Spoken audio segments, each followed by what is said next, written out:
मैंने जर्मनी कहाँ से स्टार्ट की, इसका जर्मन का प्रोसेस वगैरह सारा कुछ मैं आपको बता दूंगा। मैं कैसे आया, क्या-क्या हर्डल्स आए थे इसके बीच में, इस वीडियो में मैं सारी चीज़ें आपको बताने वाला हूँ। मैंने नॉर्थ सेट भी दे दिया, उसके बाद मैंने ओईटी भी दे दिया। हाँ, आप सही सुन रहे हो, मैंने ओईटी भी दे दिया था।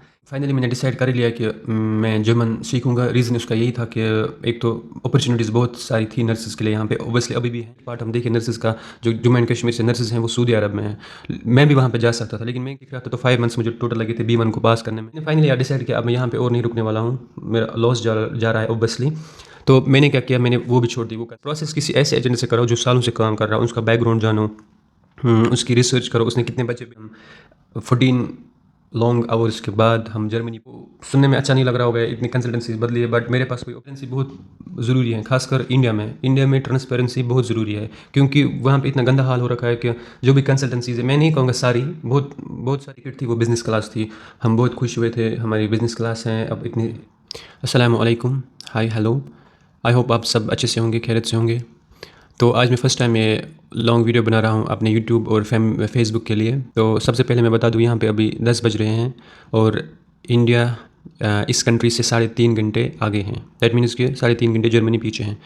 तो आप गेस कर सकते हो कि मैं कहाँ पे हूँ। तो बता देता हूँ, मैं जर्मनी में हूँ। मैं जर्मनी में एज ए नर्स काम करता हूँ। मैं यहाँ पे आया था इसी साल अप्रैल 2026 अप्रैल मैं आया था यहाँ पे, और मैं अप्रैल से यहाँ पे ज्वाइन करा हूँ कि एज ए नर्स में काम कर रहा हूँ यहाँ पे। तो आप लोगों ने थंबनेल पे देख लिया होगा कि मैं आज के वीडियो में क्या बोलने वाला हूँ, ये वीडियो किस पे रहने वाला है। ये वीडियो एक्चुअली रोड मैप है कह लो आप, या मेरी जर्नी कह लो। मैंने जर्मनी कहाँ से स्टार्ट की, इसका जर्मन का प्रोसेस वगैरह सारा कुछ मैं आपको बता दूंगा। मैं कैसे आया, क्या-क्या हर्डल्स आए थे इसके बीच में, इस वीडियो में मैं सारी चीज़ें आपको बताने वाला हूँ। तो ये जानने से पहले हम थोड़ा बैक जाते हैं कि मैंने नर्सिंग कहाँ से की, मैं कहाँ से हूँ। थोड़ा आप लोग मुझे जान जाओगे इससे। तो सबसे पहले मेरा नाम है ज़ुबैर मलिक, और मैं आता हूँ जम्मू एंड कश्मीर स्टेट से, इंडिया के एक स्टेट से।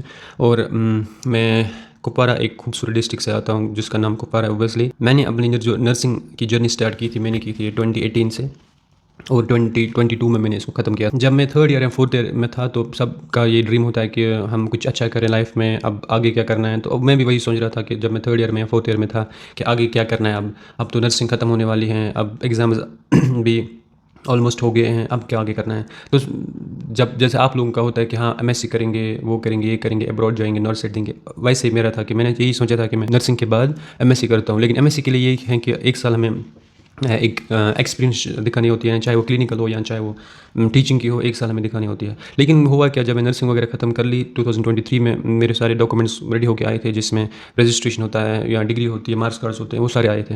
लेकिन मैं क्या करने लगा कि इस दौरान 2023 में मैंने एक पारस हॉस्पिटल ज्वाइन किया था। मैंने वहाँ पे 1 महीना जॉब किया, वो छोड़कर मैं नॉर्थ सेट के लिए पढ़ने लगा।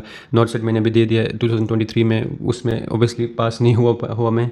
और उसके बाद मैंने अम्बाला में ज्वाइन किया एज ए नर्स जॉब करनी वहाँ पे। 1 साल मैंने वहाँ पे जॉब कर ली। 2024 जुलाई, शायद जून या जुलाई तक मैंने वहाँ पे 1 साल पूरा कर लिया था। लेकिन इस 1 साल के दौरान मैंने नॉर्थ सेट भी दे दिया, उसके बाद मैंने ओईटी भी दे दिया। हाँ, आप सही सुन रहे हो, मैंने ओईटी भी दे दिया था जर्मनी से पहले। लेकिन ओईटी भी मैं पास नहीं कर सकता था। उसमें मुझे रीडिंग में, हाँ मैं रह गया था रीडिंग में, लेकिन उसके बाद मैंने उसको दोबारा चांस नहीं दिया कि मैं दोबारा भर लूँ। उसका रीज़न ये था कि मैं शायद इंग्लैंड ही ज़्यादा, लेकिन एनएचएस है जो इंग्लैंड की है, वो क्या कर रहे थे, वो बीच में वो रिक्रूटमेंट बंद कर रहे थे। तो वो एक मेन रीज़न था कि मैं शायद ओईटी दोबारा भी देता। लेकिन ये सारी चीज़ें देखकर, क्योंकि मैंने बहुत सारे बच्चों को देखा कि वो ओईटी करके भी इंग्लैंड नहीं जा पा रहे थे, रीज़न यही था कि जो एनएचएस है वो बीच में रिक्रूटमेंट बंद कर रही थी। तो मैं ये नहीं चाहता था कि मैं 4-5 महीने पढ़ लूँ फिर से, या 4 महीने फिर से, या एग्ज़ाम पास होने के बाद भी इवन ओईटी मैं जा नहीं पाऊँगा इंग्लैंड।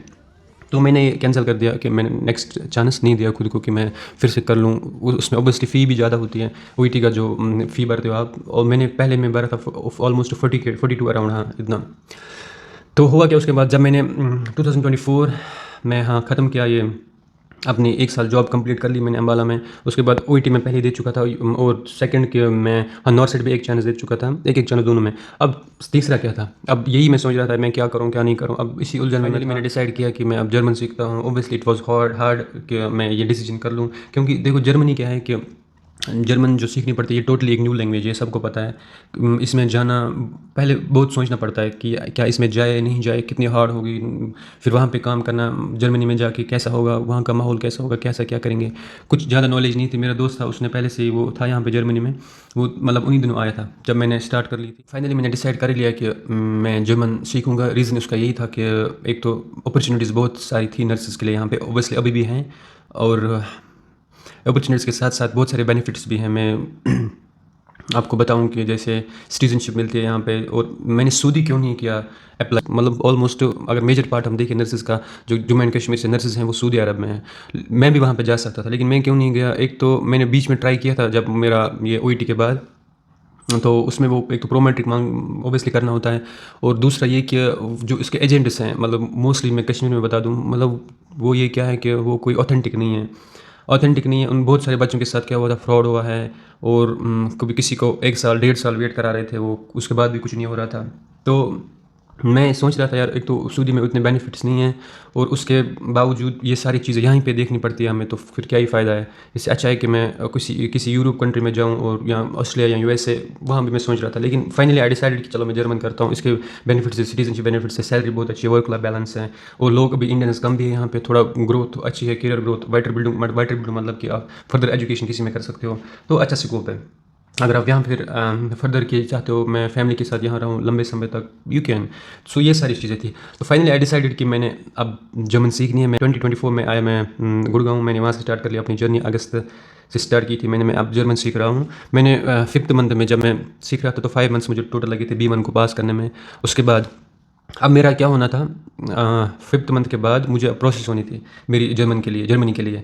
लेकिन उससे पहले मैंने A2 में ही एक कंसल्टेंसी पहले ही चेंज की थी, जिसमें मैंने A1 A2 किया। अब मैं उसमें मैंने B1 किया नहीं, मैंने वो चेंज करी थी। अब मैं गुड़गांव से दिल्ली आया था B1 करने के लिए। अब मैंने दिल्ली में एक इंस्टीट्यूट है, उसमें ये कर ली थी अपनी B1 वहाँ पे कर ली। अब मेरी सर्टिफिकेट आ गई थी 6th मंथ में, यही 2025 फेब में मेरी सर्टिफिकेट आई थी B1 की। अब हम देखें कि 4 से 5 मंथ में मेरा काम होना था, यही फेब से लेकर अगस्त या जुलाई तक मैं जर्मनी के लिए रेडी था, अगर अच्छे से काम होता तो। लेकिन वो हुआ नहीं। लेकिन क्या हुआ, जो वो कंसल्टेंसी वाले थे उन्होंने झूठ बोलकर, लेकिन ऐसा कुछ हुआ नहीं। उन कंसल्टेंसी वालों ने क्या किया, उन्होंने काम करा नहीं। वो कभी बोल रहे थे आज इंटरव्यू होगा, कल इंटरव्यू होगा, हम कर रहे हैं, ऐसे ऐसे उन्होंने 4-5 मंथ्स निकाल दिए मई तक। तो मैंने फाइनली डिसाइड किया अब मैं यहाँ पे और नहीं रुकने वाला हूँ, मेरा लॉस जा रहा है ऑब्वियसली। तो मैंने क्या किया, मैंने वो भी छोड़ दी, वो कंसल्टेंसी। तो ये सेकंड थी। अब मैं वापस से गुड़गांव पहुँचा, तो I choose the next one. वो ये भी न्यू थी, जो दिल्ली में थी ये भी न्यू कंसल्टेंसी थी। आप लोगों के लिए आई रिकमेंड कि न्यू कंसल्टेंसी कभी चूज़ ना करें, क्योंकि इनको काम का पता नहीं होता है, या आपको बहकाते रहते हैं, ये होगा वो होगा, इनके पास एजेंट्स नहीं होते आगे। मतलब overall they don't know how to do this stuff. ये किसी और से सुनते हैं, फिर करते हैं, तुक्के लगाते हैं, अगर हो जाए तो सही है, नहीं हो तो बच्चे पिस रहे उसमें। मैं ये बोलूँ आपको, अगर आप भी सीखना चाहते हो जर्मन, या मेनली ये कि प्रोसेस किसी ऐसे एजेंट से करो जो सालों से काम कर रहा हो, उसका बैकग्राउंड जानो, उसकी रिसर्च करो, उसने कितने बच्चे भेज रखे हैं, फ़ी कितना है, कंपेयर करो, सारी चीज़ें करो। ऐसे आंख बंद करके प्लीज़ ना करें जैसे मैंने किया था। मुझे कोई बताने वाला नहीं था, ऑब्वियसली एक था, but he did for me lot of things, but उसको भी उतने नॉलेज नहीं थी, क्योंकि इन कंसल्टेंसी वालों का पता नहीं चलता है कौन क्या करने वाला है, तो नेक्स्ट मूव क्या होता है इनका, ये वी डोंट नो। तो ये मैं आपको बता दूं, नई कंसल्टेंसी प्लीज़ चूज़ ना करें। कोई अच्छे ऑथेंटिक, या बहुत सालों से जो काम कर रहा है बंदा, एक एजेंट या कंसल्टेंट, उसके पास जाओ। तो आगे अब उसके बाद क्या हुआ, मैं अब फिर से गुड़गांव पहुंच गया। वहाँ पे और एक नई कंसल्टेंसी मैंने उसमें ज्वाइन कर लिया। अब वहाँ पे क्या हुआ, अब वो भी काम नहीं कर पाया। उसने मुझे 6 मंथ्स ले लिए, उसका कभी डेफिसिट नहीं आ रहा था, कभी कुछ नहीं हो रहा था। जब डेफिसिट आया मैंने किसी और से मंगाया, मतलब वो सेकंड कंसल्टेंसी वाले ने अप्लाई किया था, फिर थर्ड कंसल्टेंसी वाले पे मैंने वो मंगाया थ्रू सेकंड कंसल्टेंसी। तो उन्होंने जब वो डेफिसिट ले ली, उसके बाद भी उनका इंटरव्यू नहीं हो रहा था। इंटरव्यू कभी हो रहा था, मैं कभी किसी में पास नहीं हो रहा था, नहीं ऑलमोस्ट मैं सब में एक्चुअली इंटरव्यू में मैं हुआ था, मैंने अच्छा किया था, लेकिन उनकी बहानेबाजी थे। आप ये एक्सपीरियंस करोगे कि जब आप जाओगे और ये सारी चीज़ें आप खुद एक्सपीरियंस करोगे, तो यू विल रिकॉग्नाइज कि ये इंटरव्यू अगर आप अच्छे देने के बावजूद स्टिल कि वो आपको क्या करेंगे, फेल करेंगे, यार आप सेलेक्ट नहीं हो, वो पता नहीं उनका क्या होता है। बट मेरे साथ ऐसा हुआ, मेरे साथ नहीं बल्कि बहुत सारों के साथ, मेरे साथ जो भी दोस्त थे वगैरह, उनके साथ भी ये होता था। वो इंटरव्यू देने के बावजूद भी, अच्छा इंटरव्यू देने के बावजूद भी उनको सेलेक्ट नहीं किया जाता था। तो ये होता है, ऊपर अल्लाह ताला का लिखा होता है कि कैसे क्या होना है, कब होना है, but still we should try. तो उसके बाद मैंने वो कंसल्टेंसी भी छोड़ दी। उसके बाद मैं क्या किया, फोर्थ कंसल्टेंसी पे आ गया। फिर मैं क्या आया, बैक टू दिल्ली में आया फिर से, और मैंने यहाँ CTM से अपना काम कराया। फिर फोर्थ कंसल्टेंसी, आपको सुनने में अच्छा नहीं लग रहा होगा, इतनी कंसल्टेंसी बदली है, बट मेरे पास कोई ऑप्शंस नहीं थे। अगर आप भी होते, मे बी आप भी यही करते, क्योंकि बहुत सारे बच्चों के साथ ये अभी हो रहा है कि एक कंसल्टेंसी वाले, एक कंसल्टेंट उनको 4-4 5-5 महीना लगा रहा है एक डॉक्यूमेंट के पीछे, या एक बच्चे को 2-2 साल 2.5 साल हुआ है, इवन 3 साल मैंने देखा है खुद कि कुछ बच्चों को हुआ है वहाँ पे, लेकिन उनका काम नहीं हो रहा है, वो स्टिल वहीं पे हैं। आई रियली मैं उनको बोल रहा हूँ कि यार वहीं पे मत रहो, प्लीज़ निकलो, किसी और जगह जाओ, कुछ करो। अगर एक ही जगह रहोगे कुछ नहीं होने वाला है। अगर आपने 2 साल गवाए हैं या 2.5 साल गवाए हैं किसी चीज़ पे, किसी कंसल्टेंसी पे, वो बहुत 2.5 साल बहुत टाइम होता है भाई। बाहर 2.5 साल 2 साल बहुत टाइम होता है, इतना टाइम नहीं लगता है। अगर हाउस बिल्डिंग की बात करें, चलो उनका वो इनटेक होता है कभी सितंबर कभी मार्च वगैरह, ये सिस्टम उनका, अब चलो बोल सकते हैं 2 साल लग रहे हैं, लेकिन नर्सिस का 2 साल लगना, it is unfair, totally unfair. तो अब मैं दिल्ली में आया फोर्थ कंसल्टेंसी, और फाइनली हमारा इंटरव्यू होता है यहाँ पे 2024, हाँ 2024 दिसंबर में हमारा इंटरव्यू होता है, और हम फाइनली अल्हम्दुलिल्लाह हम वहाँ पे सेलेक्ट हो जाते हैं उस इंटरव्यू में। और हमने दिसंबर में ही B2B दिया था अपना इंडिया में ही। और उसके बाद हाँ जनवरी में 2025 में हमारा आया था ये, और कॉन्ट्रैक्ट ऑफर लेटर आई थी हमारी, और B2 का सर्टिफिकेट भी आया था हमारे पास, वो भी हम इंडिया में ही पास कर चुके थे। और फाइनली फिर हमने फेब में वीज़ा अप्लाई किया, और उसके बाद वीज़ा आया हमारी 15 दिन के बाद हमारा वीज़ा आया था। और और उसके बाद हमारा आया था कि मार्च में हम वीज़ा वगैरह सब कुछ, टिकट्स वगैरह सब कुछ रेडी थी हमारी मार्च में, और हम फ्लाई करने के वाले थे 9 अप्रैल हमें फ्लाई करना था दिल्ली से फ्रैंकफर्ट फाइनली। तो अच्छा पार्ट ये था इसका कि इतनी सारी सेक्रीफाइसेस के बाद, और ये सब 18 मंथ्स के बाद हम गए थे। कैन यू इमेजिन, मैंने 5 मंथ्स में अपना ये निकाला था, क्या बोलते हैं, B1। उसके हिसाब से मुझे 8 से 9 मंथ्स में जर्मनी में होना चाहिए था, लेकिन मुझे 18 मंथ्स लगे। अब ये क्यों लगे, एक तो कम नॉलेज की होने की वजह से, इतना पता नहीं था कि कैसे करना है, कहाँ से करना है, किसके थ्रू करना है। दूसरी बात ये कि ये ऊपर वाले ने भी लिखा होता है कि आपको कौन रिजिक कब मिलेगी, किस कंट्री में कब आप एंट्री मारोगे, नेक्स्ट चीज़ क्या होगी, इवन ये सब ऊपर वाला अल्लाह ताला ही जानता है कि क्या होना है next move. But still we have to try. और मैंने किया, मेरे हाथ में था लैंग्वेज, लेकिन मैंने यही सोचा था कि बस मेरे हाथ में लैंग्वेज है, मैं ये करूँगा, बाकी इन पे है। लेकिन ऐसा कुछ नहीं है, आजकल ये सब चीज़ें चेंज हो ही जा रही हैं। अगर आप लैंग्वेज करते भी हो, उसके बावजूद भी still you have to look around for other things. आपको ये देखना है डेफिसिट मेरी कहाँ पहुँची है, आपको ये देखना है कि मेरे ट्रांसलेट डॉक्यूमेंट्स हो गए हैं।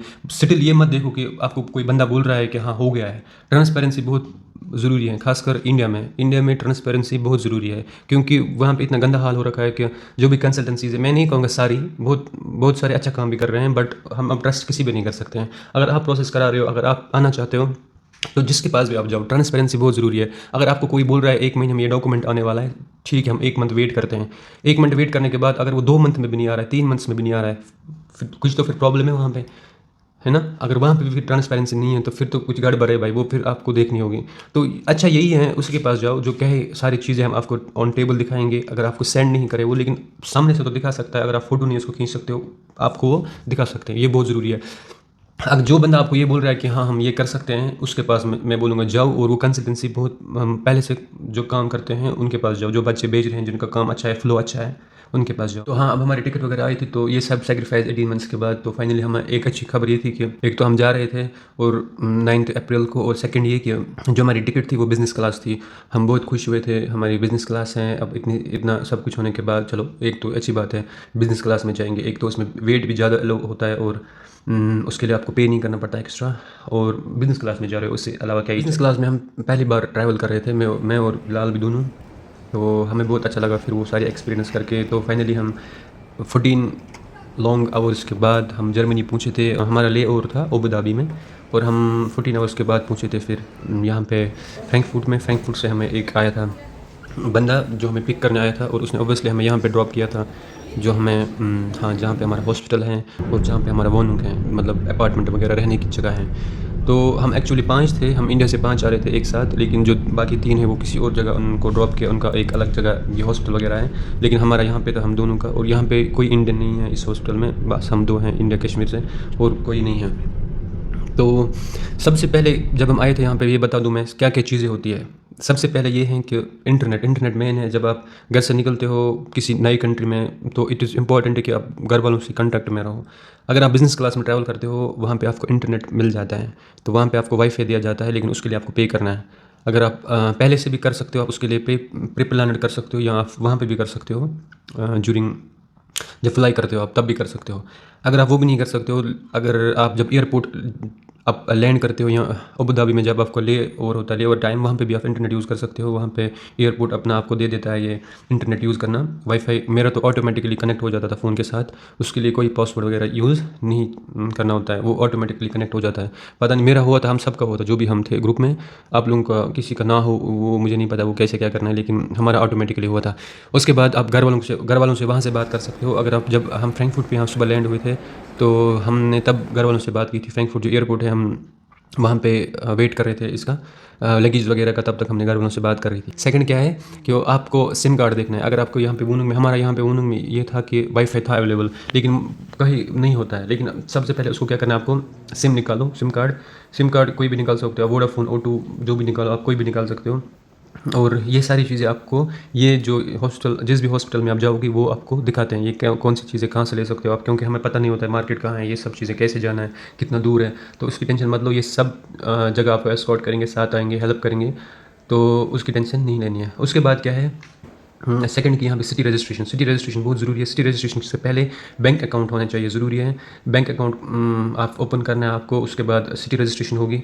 और उसके बाद हाँ, वो उसके बाद बाकी चीज़ें सारी होती हैं, जैसे टैक्स आईडी बनती है, या हेल्थ इंश्योरेंस हमारा बन जाता है, वो आराम से हो जाती है 5 दिन में बाद, 5 दिन बाद या 10 दिन बाद वो सारी चीज़ें बन जाती हैं। ये थी मेरी जर्नी कि मैं इंडिया से, कश्मीर से, एक छोटे से शहर से मैं कैसे आया यहाँ पे जर्मनी में।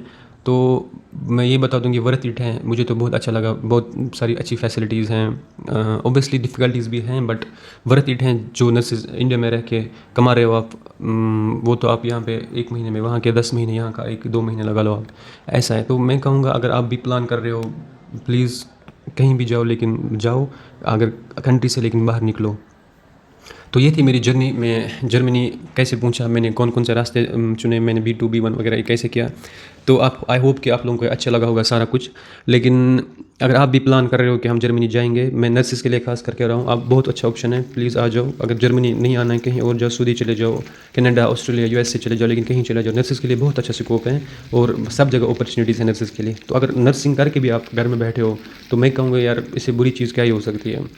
अगर आपके पास है कि मैं जा सकता हूँ, फैमिली अलो कर रही है, कुछ कोई प्रॉब्लम नहीं है घर में, आई होप सो, के फिर तो आप कंफर्म जा सकते हो, फिर तो आपको लाजिम आना ही चाहिए बाहर। तो यही चीज़ है, स्ट्रगल सब में होता है, हर चीज़ में स्ट्रगल है। ये नहीं है कि प्लेट में आपको रख दिया जाएगा और आप खाओ, ऐसा नहीं है। Struggle it is part of life.